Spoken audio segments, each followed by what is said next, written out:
तारुफ जरियान कामसिलहा व रसकाहल। जरियाना एक आम ममसिला है।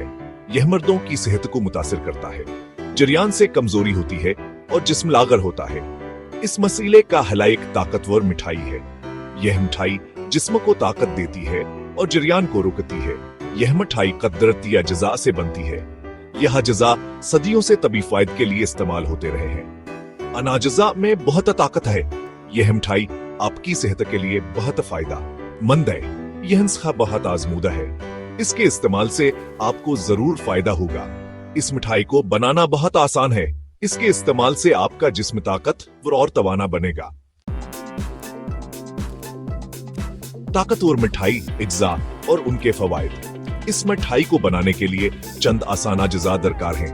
हर जजा अपने अंदर बेशुमार फवायद रखता है। बादाम यह दिमाग और जिस्म दोनों के लिए ताकतवर है। पस्ता यह जिस्म को गर्म रखते हैं और कुव्वत बाह को बढ़ाते हैं। छवारे ये खून बनाते हैं और कमजोरी दूर करते हैं। कशमिश यह जिस्म को ताकत देते हैं और जरियान को रोकते हैं। जाफरान यह दिलावर दिमाग को ताकत देता है और खुशी बख्शाए। अनाजजा को मिलाकर एक ऐसी मिठाई तैयार होती है जो न सिर्फ लजीज होती है बल्कि जिस्म के लिए बेहद मुफीद भी है। तैयारी का तरीका मरहला बमरहला गाइड। इस मिठाई को घर पर बना बहुत आसान है। आइए देखते हैं इसकी तैयारी के मराहल। सबसे पहले बादाम पस्ता हवर छुआरे कोरा भर के लिए पानी में भगो दें। सुबहान का छलका उतार कर पैसले। अब एक पैन में घी गर्म करें और इसमें कशमिश डालकर हल्का सा भून लें। अब इसमें पसे हुए बादाम पस्ता हवर छुआरे डालकर अच्छी तरह भून लें। जब यह मरकब गाढ़ा होने लगे तो उसमें जाफरान के धागे मिला दें। अब इस मरकब को एक प्लेट में निकाल के ठंडा होने दें। जब ये मरकब ठंडा हो जाए तो उसके छोटे छोटे लड्डू बना लें।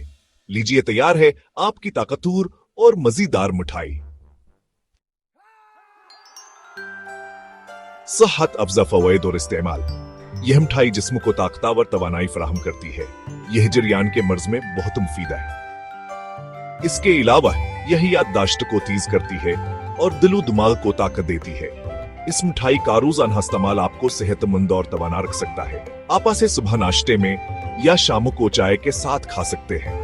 बच्चों को भी मिठाई बहुत पसंद आती है और यहाँ के शुरमा के लिए भी बहुत मुफीद है। यह मिठाई आपकी सेहत के लिए एक कीमती तोहफा है। इसे बनाएं, खाएं और अपने आप को ताकतवर और तवाना बनाएं।